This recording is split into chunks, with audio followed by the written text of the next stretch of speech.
لوگ مرضی کی روٹی کھاتے ہیں، مرضی کا کھانا پیٹ بھر کے کھایا۔ بستر اس طرح ہے جس طرح معاذ اللہ سمجھتے ہیں کہ جنت کی طرح میں نے اپنے ڈرائنگ روم میں سارا کچھ اکٹھا کر لیا ہے۔ کبھی تکیہ منہ کے اوپر اور کبھی تکیہ منہ کے نیچے، کوئی آواز نہ نکالے خبردار۔ لیکن سنگیو یاد رکھنا، نیند روٹی سے، سکون سے، بیڈ سے نہیں آتی، نیند تو اس کے فضل سے آتی۔ وہ نہیں آ رہی، کیا کریں، روتے ہیں، سسکتے۔ میں ایسے بیسیوں لوگوں کو جانتا ہوں جو آ کے کہتے ہیں حضرت جی دعا کر دو، گھر میں دل نہیں لگتا، کبھی اندر ہوں کبھی باہر ہوں، کبھی بھاگ کے جاتا ہوں کبھی واپس آتا ہوں۔ بہت سارے لوگ ہیں جن کی زندگی بیت گئی، فیصلہ ہی نہیں کر پائے، رستے پہ نہیں چل سکے، ادھر جانا تھا کہ ادھر جانا تھا، رب رب کر دے بڈھڑے ہو گئے، ملا پنڈت سارے، رب دا کھوج کھرا نہ لبھا، سجدے کر کر ہارے۔ رب تے تیرے اندر وسد ہے تے وچ قرآن اشارے، پر بلے شاہ رب انہوں ملنا ہی جیڑا یار تو تن من وارے۔ جناب آسیہ فرعون کی بیوی تھی، لیکن سمجھ گئی تھی کہ حق کیا ہے اور باطل کیا ہے۔ فرعون نے کہا تیری بادشاہ جائے گی، تو ملکہ ہے، فرمایا جانے دے۔ کہ موسیٰ کا کلمہ نہ پڑھ، مار پڑے گی، فرمایا پڑھنے دے۔ وہ جو 20 کنیزیں پہلے پیار کرتی تھی انہوں نے پھر بالوں سے پکڑ کے کھینچا، پھر فرعون نے ان کے ماں باپ کے سامنے ان کو مارا، ایڑیوں سے مارا، ٹھڈے کہتے ہیں ہم پنجابی میں، مارا پیٹا۔ جس محل میں لوگ ابرو کے اشارے پہ بھاگتے تھے اس محل میں ہاتھ باندھے گئے۔ پھر فرعون نے ان کے وجود پر تلوار کے کٹ لگا کے اس میں مرچیں بھریں۔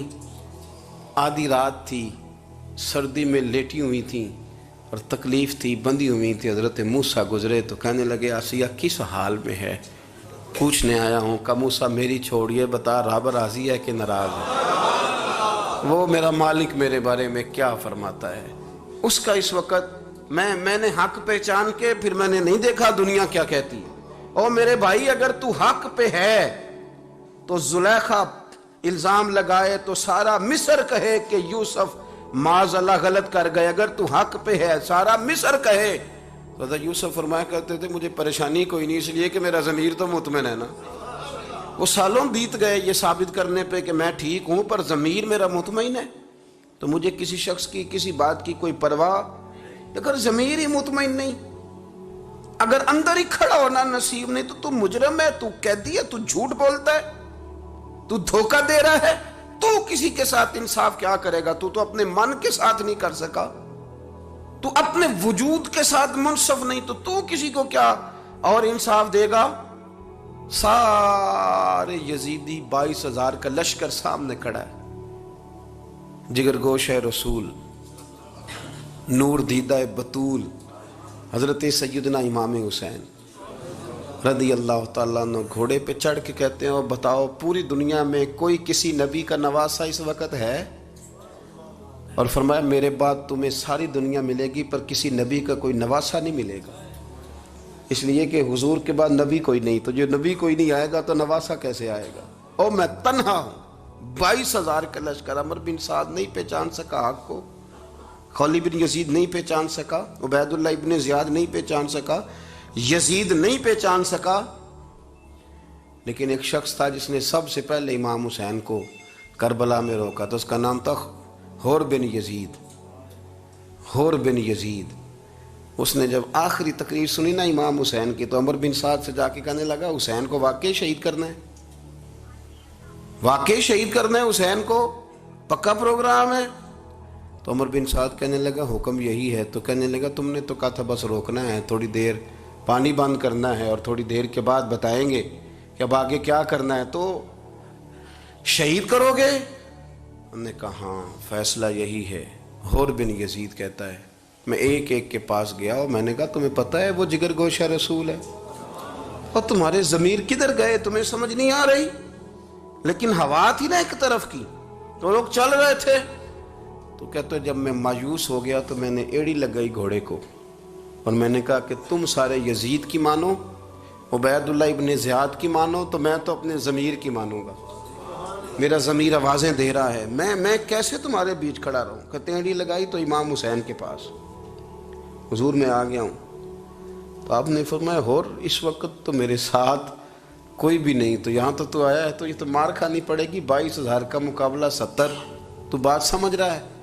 تو حر بن یزید رو پڑے، کہنے لگے حضور ضمیر کا قیدی ہو کے مرنے سے بہتر ہے میں حسین کا غلام ہو کے مر جاؤں۔ یہ ضمیر کا قیدی ہو کے مجرم ہو کے مرنے سے بہتر ہے کہ میں حسین کا غلام، میں ضمیر کا قیدی ہو کے مر جاؤں، میری قبر بھی بے سکون رہے، تڑپتی رہے کہ یہ حق پہچان کے حق کی طرف نہ جا سکا، میرے اندر مد و جزر رہے، جوار بھاٹا رہے، اور میں ضمیر کا قیدی ہو کے نہیں مرنا چاہتا، حسین ابن علی کا غلام ہو کے مرنا چاہتا۔ نہ زیاد کا وہ ستم رہا، نہ یزید کی وہ جفا رہی، جو رہا تو نام حسین کا، جو رہا تو نام حسین کا، جسے زندہ رکھتی ہے کربلا۔ کہاں ہے ابن زیاد کی قبر؟ کہاں ہے ابن سعد کی قبر؟ کہاں ہے یزید کی قبر؟ امام حسین کے مزار پر انوار کے ساتھ کربلا میں حر بن یزید کا بھی مزار بنا ہوا ہے۔ یہاں لوگ لعنتیں برساتے ہیں اور حر بن یزید کے پاس جا کے لوگ سلامیاں دیتے ہیں۔ ان ساروں پر جو دنیا کے ضمیر کے قیدی بن کے آئے ان پر لعنتیں ہیں آج تک، اور وہاں دعائیں ہیں۔ اگر تو ضمیر کا قیدی، ہمیں پتہ ہے، اور یار ہم جانتے ہیں حق کیا ہے اور جھوٹ کیا ہے، ہمیں پتہ ہے سچ کیا ہے اور غلط کیا ہے، ہم جانتے ہیں، ہمیں اس کے لیے کوئی فتوے لینے کی ضرورت ہے؟ اس کے لیے کیا کوئی پی ایچ ڈی کرنے کی ضرورت ہے؟ ہمیں پتہ ہے صحیح کون کہہ رہا ہے اور غلط کون کہہ رہا ہے، پر ہم نے تو ادھر چلنا ہے جدھر ہوا چل رہی ہو، جدھر دنیا زیادہ ہو، جہاں رش زیادہ نظر آئے، جہاں بھیڑ چال زیادہ ہو، ہم نے ادھر چلنا ہے۔ سچی کھری دیانت والی ضمیر کی آواز، بل الانسان والا نفس ہی بصیرہ، بھاگر کیوں بھاگتا ہے؟ میرا رب فرماتا ہے تھوڑا اندر جھانک، تھوڑی سی نا نظر دائیں بائیں دیکھنے کی بجائے تھوڑی نیچے کر، برے بندے نو لبن ٹریا تے جگ تے ملیا نہ کوئی، اپنے اندر چاتی پائی تے میتھوں برا نہ کوئی، اندر تو دیکھنا تھوڑا۔ او بھائی اپنے یہ اس سے نکلیں، آپ اس سے نکلیں، یہ چیز آپ کو سکون دے گی، آپ کو خاموشی دے گی۔ آپ یقین کریں آپ کے پاس جتنا ہوگا نا اس پر آپ مطمئن ہو جائیں گے۔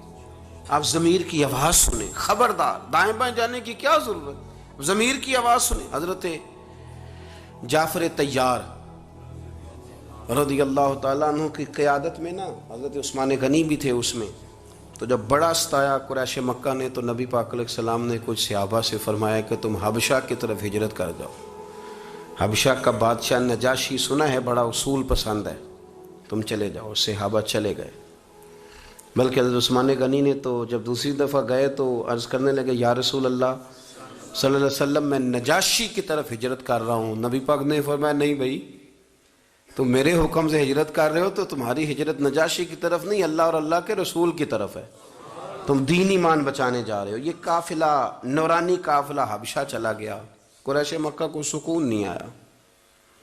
حسد کی آگ بہت بڑی مصیبت ہے، ہمارے اندر سینوں میں جلتی ہے کئی لوگوں کے بارے میں، ہم مانتے نہیں، ورنہ بہت بڑی بیماری ہے، حسد بہت بڑی بیماری۔